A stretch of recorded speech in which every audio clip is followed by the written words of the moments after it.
basic rule. We like to think that you're in school to learn. It's just one of the rules that we're trying to work with. He took my hat. My hat was on the table. It was now on my head. Why would I walk around and put a hat on my head? Let me go up and see it. You wait here.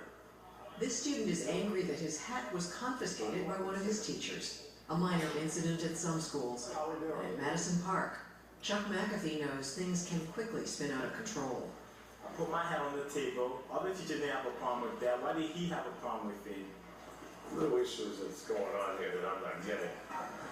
If you fight it with me. See, I'm trying to figure this out. There's always two sides of the story. I cannot imagine why someone come down to my office about just his hat from he wasn't wearing his hat. Yeah. Why did the teacher take my hat? I don't know. He had his hat. He left his hat in the place it wasn't supposed to be. I took his hat. What's the point? He doesn't really perform at any kind of acceptable level. He caught a real nasty attitude about it. Why do I want to leave school? Yeah, you know, he can be lax about his hat. And get his hat at the end of the school day. Or you said at lunchtime? Well, see, I'm at lunchtime. If I'm a nice guy, you don't treat me bad. When you leave here, yeah, he called me all kinds of names. He was swearing at me everything before he was leaving. He called me, you know me, but before he left here, I was all kinds of, MFAS type stuff. All right. How we doing? Come on. Please. Now, the teacher has just told him all the bad things that this student just did. Watch the way the principal handles it. How we doing? The longer you do this, you get a sixth sense. If I get it right, I'm going to find out the root of the problem. Now, My hat back. all right, here's what I want to tell you. How old are you? I'm 18. And see, that's the tough part. When you get 18, you're like grown, and it's hard to deal with you because you're a young adult. If my hat was small enough to fit in my pocket, I would put it in my pocket. He just trying to do this to show me that he got power over me, this and that. That's what I thought it was. Obviously, you got upset. That's what I got. All right. I was trying to figure out what was this about. It's not about the hat. You feel like you didn't get that much respect. All right, come on. I want to try to keep you in school, so I got the point. The teacher got the point. You got the point. We have to straighten this out. And done. He didn't attend to all the curse words and the bad language because that wasn't the point. The point was that this young man felt disrespected and he felt threatened. Okay, so the principal handles this masterfully. All this other stuff is really good, but then he kind of messes up by he sends the student in to talk to the teacher by himself. Teacher, hold on. We're not finished. Don't walk away. Come home, yo. Come on, man. Don't go home over your hat. Hold on. I just know from experience, sometimes these little things can turn into bigger things if you don't do the right thing. This is your third high school. I'm trying to make sure that this year is somehow successful. Because you're going to get an education. All right, let me bring you over here. Let me go get your hat. Principal McAfee convinces this angry student to sit down with the teacher who took away his hat and try to work it out. Hi, Mr. Wilkins. I want these two people to communicate and solve their problem. Have a seat. Anything to say? Yeah. How come you only decide to take my hat, her hat on the table, and then rather than that, you just like, yo, Will, put that hat in the locker. I don't like that tone. I don't like that tone. That's not what you're gonna get. No, that's not the tone I'm gonna get because you're not following the rules. The hat is sitting over. I'm gonna say Where I come from, yo, adult, no adult, yo, if you're gonna treat somebody like that, how you expect me to talk to you? Who's the calmest right now? Who's making the most sense? The kid is. Hawkins, here's the deal. Here's the deal. The rule is no hats. If I find out the rule is no hats. Hey, yo, man, what the man? You really begin to piss me off, dog. You're right here running your mouth, doing this thing, thinking that your rules, this and that. Listen to me closely, all right? I don't care about you. I don't give two about you. All I wanted was my damn hat. Yeah, you're right to take my hat off your table. If I put my hat on the table, you have to go to that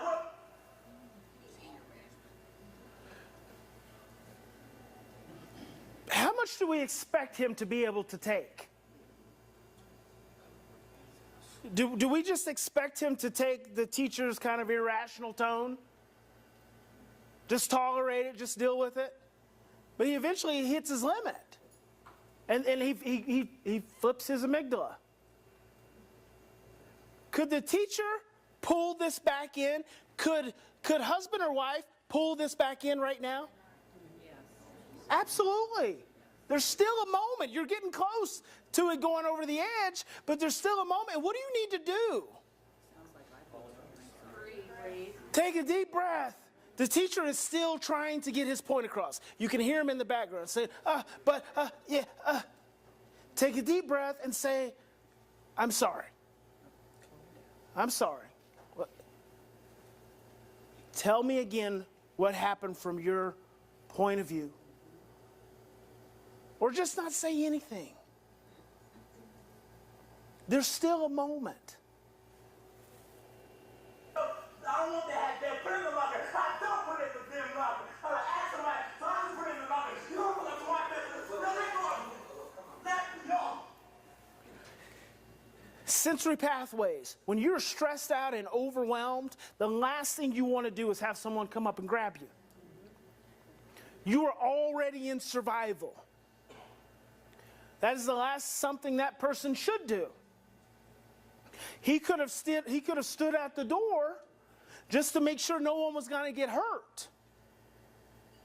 If that's really what the purpose of him showing up was, to make sure everyone's safe. Well, stand at the door and listen and just be present in case you need to tackle the young man. But right now, the young man is doing nothing more than expressing his feelings. He's not a threat. He's not being violent. He's expressing his feelings. And that is so overwhelming for us. It becomes so overwhelming that we have to try to suppress those feelings. And if we suppress those feelings, where do they go? Don't put your hands on me. Yo. What's happening?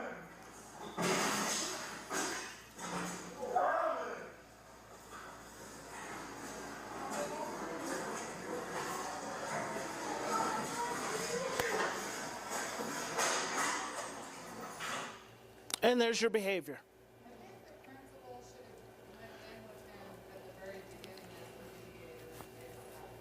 Absolutely. Absolutely. But then what would your husband say to you? What do you think, I can't handle this by myself? You know, you're disempowering me. Why don't you let me deal with it? I can deal with this. Right? You hit the lights. Oh. I got it.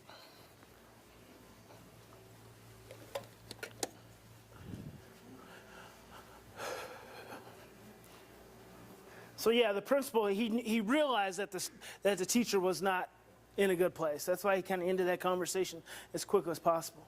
And he messed up when he went and he set them down together. That's really where it all went south. Is the principal could have went and sat down with him and they could have worked through it. But that didn't happen, and a lot of times it doesn't happen. And then the kid ends up doing something like knocking out the window, and he's the one who ends up getting in trouble, and the teacher continues on teaching for another day. This ends by the police walking the kid to the nurse's station because he cuts his hand.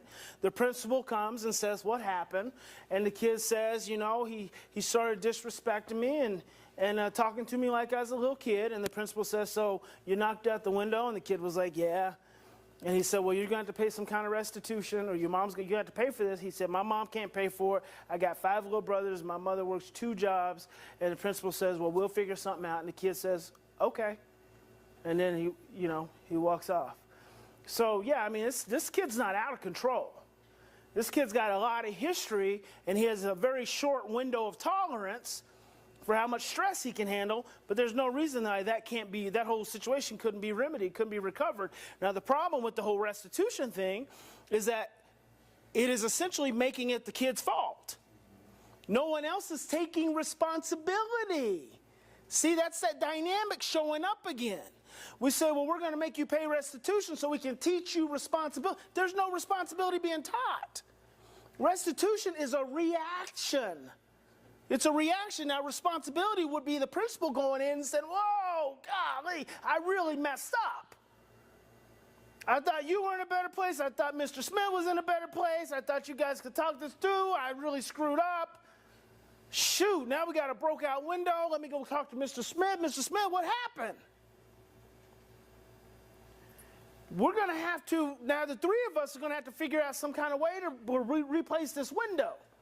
So we're going to need to go out and set up a lemonade stand on Saturday and make some money and replace this window. Well, see what you have adults taking responsibility and creating a teaching opportunity.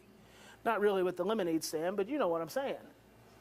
I'm taking some responsibility for the situation because ultimately it is my responsibility. Initially, what the kid was saying is, Carmen had her hat on the table. Why did you not take her hat too? And the teacher was in his irrational state, said, I don't like that tone. Huh? So she said, she loves the idea, but help her make the leap from doing this in your home, and then your kid goes out into the world where the world doesn't operate on these same principles. And here's the thing. When you start to restore that relationship with your child in your home, when you start to lower the sensitivity of his amygdala and you start to increase his oxytocin response, when he goes out into the home, because see, all of that is helping him to have effective social and emotional interactions and communication. So when he goes out into the world and he has to deal with someone who's an absolute ass, he's releasing enough oxytocin in that moment not to smack him in the face. Or when he's dealing with a boss who's adolescent, is chewing him out and is riding him for no good reason, he has enough oxytocin to be able to make himself float right on through that. That's how that works. So it's like an athlete training. Absolutely. It's like an athlete training. I agree with you. Okay. And, you know, I want to establish that I want to present something to you today that actually challenges everything else that you've learned, everything else that you've been taught. If I'm not presenting to you some challenging idea, some challenging belief, some challenging thought, then you're just going to walk out of here with the same beliefs and thoughts that you came with. And we don't want to continue doing the same thing. But I don't need you to believe what I'm saying. I don't need you to believe it at all. I need you to think it's interesting and be curious about it and take it out of here this evening even and apply it when you go out to eat dinner. And the line is really long and you're starting to feel yourself getting a little stressed and you got your kid with you and he's starting to get a little anxious. I want you to hear that one seed of my voice that says, ding, breathe. And you take a deep breath. And you relax. And you look at your kiddo and you say, it's going to be okay. It's taking a while, isn't it? And he's like, yeah. We're going to be all right. You want to go outside and take a little walk and wait? You want me to read a book to you? Why don't you tell me about something you did today? Oh, and then you're like, oh, I guess what he was saying makes a little sense. So I want to try it again. And I want to try it again. And I want to try it again. And pretty soon you're changing your paradigm. Repetition, repetition, repetition. I mean, I've been doing this for 15 years and I'm not perfect. I mess up all the time. But it's like I told you at the beginning of the morning. Love messing up. Love messing up. So you can look at it, you can review it, you can analyze it, you can break it down, and then you can do something different the next time. Regulation, dysregulation. Two very important terms. You keep hearing me say regulation. Regulation is the ability to maintain stress within your window of tolerance. Dysregulation is the experience of stress outside of your window of tolerance. Essentially, when you are dysregulated, you are stressed out. When you're regulated, you're calm. It doesn't mean that you're completely calm. You could be a little elevated, you could be a little excited, but it keeps you within your window of tolerance. And we all have a window of tolerance for how much stress we can handle. And every day we are utilizing our window of tolerance. Every day, from the moment you wake up, you are utilizing your window of tolerance to deal with the stress that the world has to offer you. It's not just the stress of your child, it's the stress of getting in the shower in the mornings and having chlorine go into your body. That causes you stress. It's the stress of eating food that's probably not the best food for you. It's got hormones and it's got chemicals and it's got dyes in it. That's stress. And then it's getting in the car and driving to a job that's stressful. And then it's in between that, worrying about paying this bill and paying that bill. And then driving home in traffic, and then having to drive home and cook dinner and fold the clothes, and all of that stress wears down your window of tolerance. And then by the end of the day,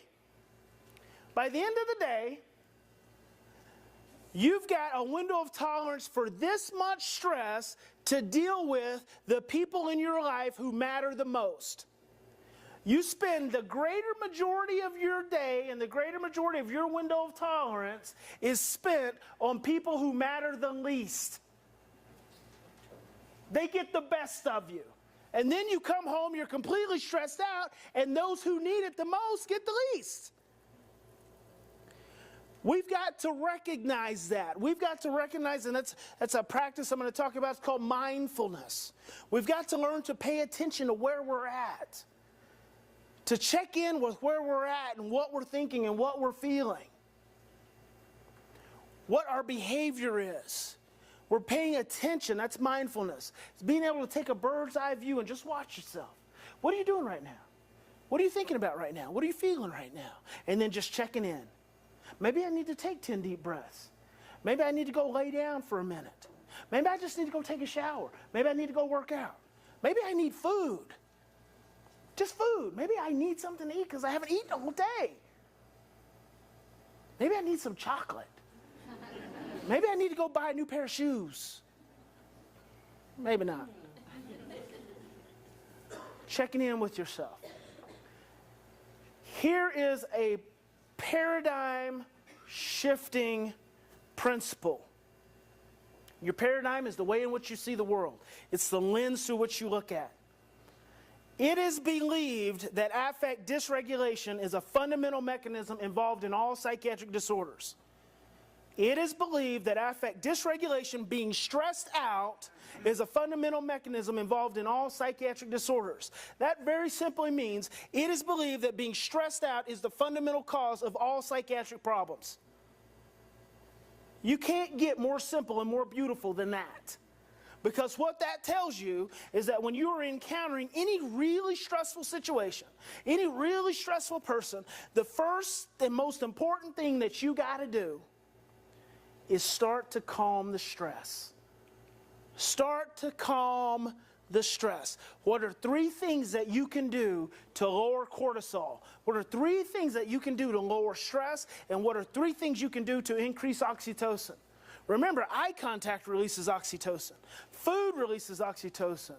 A good meal releases oxytocin. Laughter releases oxytocin. A 20-second hug is the single greatest way to release oxytocin. A 20-second hug, but that's a long hug. 20 seconds. Touch releases oxytocin.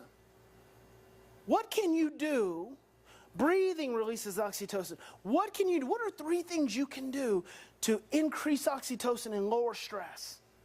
Just at the most fundamental level. That's why I tell you, focus on relationship. Focus on relationship. Forget about all the other stuff. Forget about all the other stuff. Forget about the fact that your child just called you a bitch. Forget about that. It's not important. It's not important. What's important is that my reaction to my child calling me a bitch is it pisses me off. I don't like it. And I apologize if there are virgin ears in here and you've never heard a curse word. You can have your parents call me later.